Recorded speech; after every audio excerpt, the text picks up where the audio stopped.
Humans have always felt a desire for communication, from the modern cell phone to smoke and fire signals. We have long sought out the ways to communicate long distance.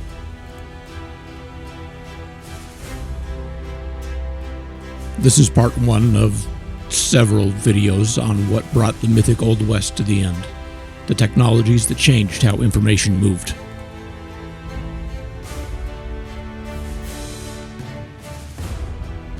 The Pony Express spanned from the East Coast to the West, but since I'm in Utah, I'll be focusing on the Express here in Utah.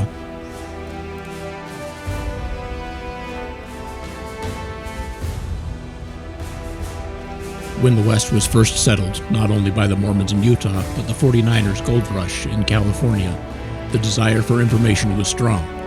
With most news coming across the plains with wagon trains or stagecoaches, news was sometimes 6 months old by the time it arrived, making it not so much news as history.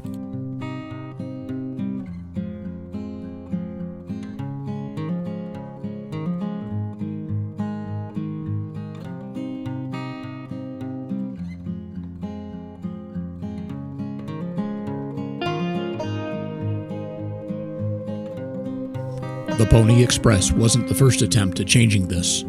Brigham Young, president and prophet of the LDS Church and governor of Utah Territory, founded the YX Company. Stations were set up between Salt Lake City, Utah and Independence, Missouri, every 50 miles to deliver mail in a much shorter time.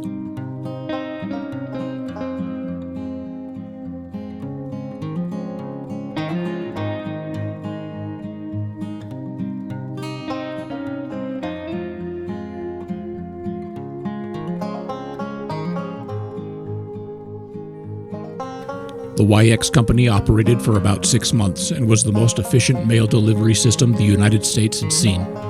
The federal government found this to be threatening. YX Company bid only $23,000 versus other companies asking for $50,000 or more.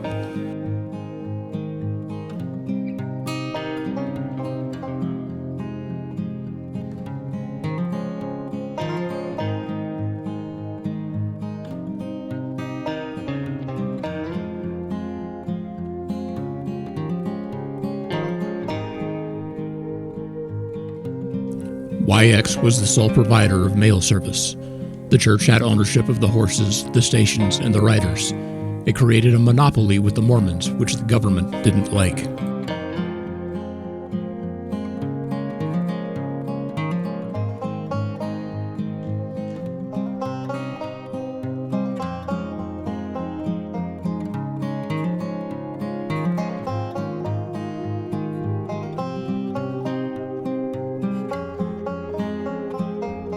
Most mail took between 30 and 60 days.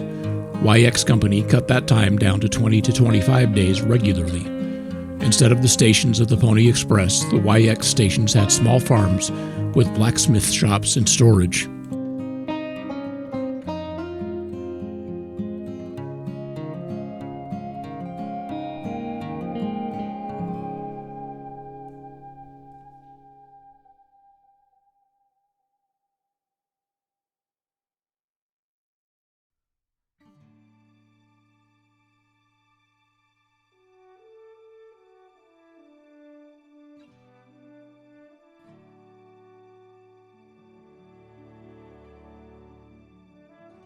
The Postmaster General Aaron Brown saw this more monopoly as a threat and canceled the contract.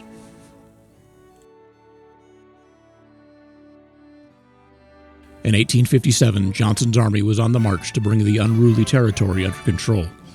Brown was afraid the Mormons would use the station to stage an attack on the states.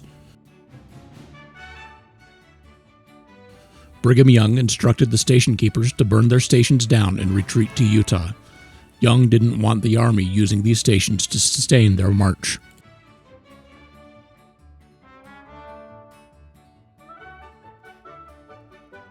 In 1860, a new contract was formed for the Pony Express. William H. Russell, Alexander Majors, and William B. Waddell were known for freight services, larger shipments sent by stagecoach. Since horses can only run for a few miles before needing to rest, stations were set up about every 10 miles for the riders to trade off. Over 100 stations were built to bring information from the East Coast to California in only 10 days. And not without risk, riders were frequently targeted by natives, and they had heavy rules. No rider could weigh more than 120 pounds and had to swear an oath on the Bible. I, Mike, do hereby swear before the great and living God that during my engagement and while I am an employee of Russell, Majors & Waddell, I will under no circumstances use profane language, that I will drink no intoxicating liquors, that I will not quarrel or fight with any other employee of the firm, and that in every respect I will conduct myself honestly, be faithful to my duties, and so direct all my acts as to win the confidence of my employers, so help me God. The riders drove forward hard, switching horses between 7 to 10 times a day. The rider didn't just hop from one horse to another, the mail pouch had to be moved as well. It was timed to 2 minutes from the time the rider arrived to when he left. When his ride was over, a new rider was already waiting for the handoff. Sending mail from one end to the other in 10 days was a carefully orchestrated balance.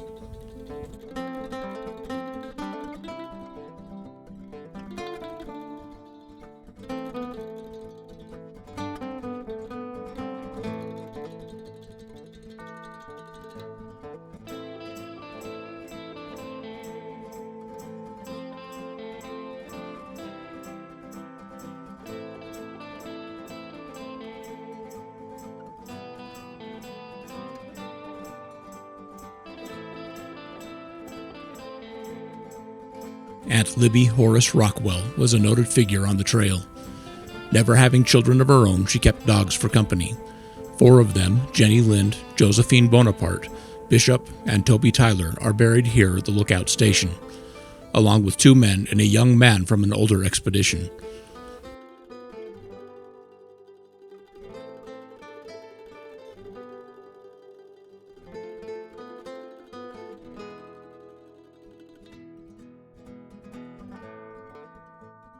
The rock wall was built from nearby fieldstone to protect her beloved dogs and the 2 men and child buried here.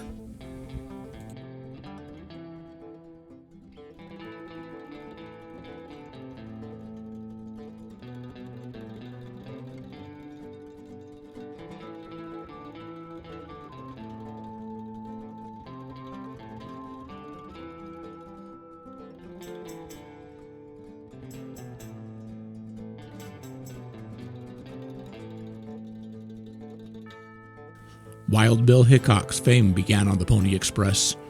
Hired to tend the horses and property sold to the Express by David McCannels. However, McCannels never received the full payment and went to the Rock Creek Station in Nebraska to either reclaim the property or receive the rest of the payment due to him.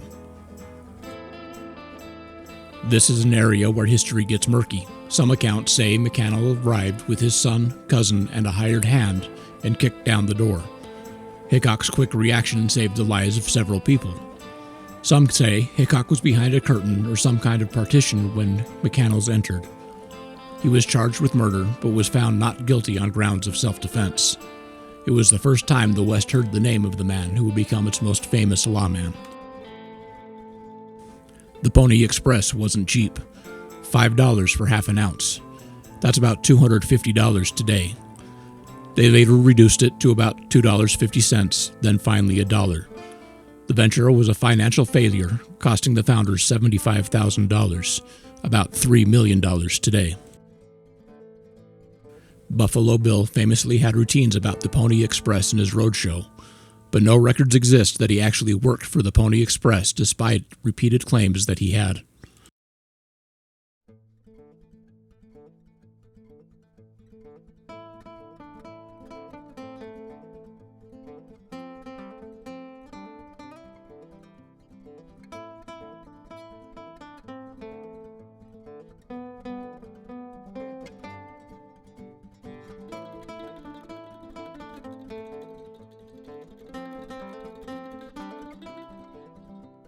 There is some debate on the actual number of stations and the locations of many of them.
The Pony Express operated for less than 2 years. The completion of the transcontinental telegraph in 1861 brought its need to a stop almost overnight. Information was now available in minutes instead of days. The nation was wired for information exchange.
Part 2, that is coming eventually, is about the completion of the transcontinental telegraph.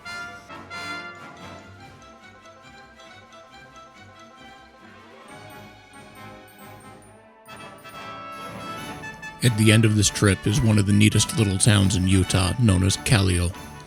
Mark Twain stayed here once at the Pony Express station, and they were one of the final communities in Utah to get landline telephones in 1986.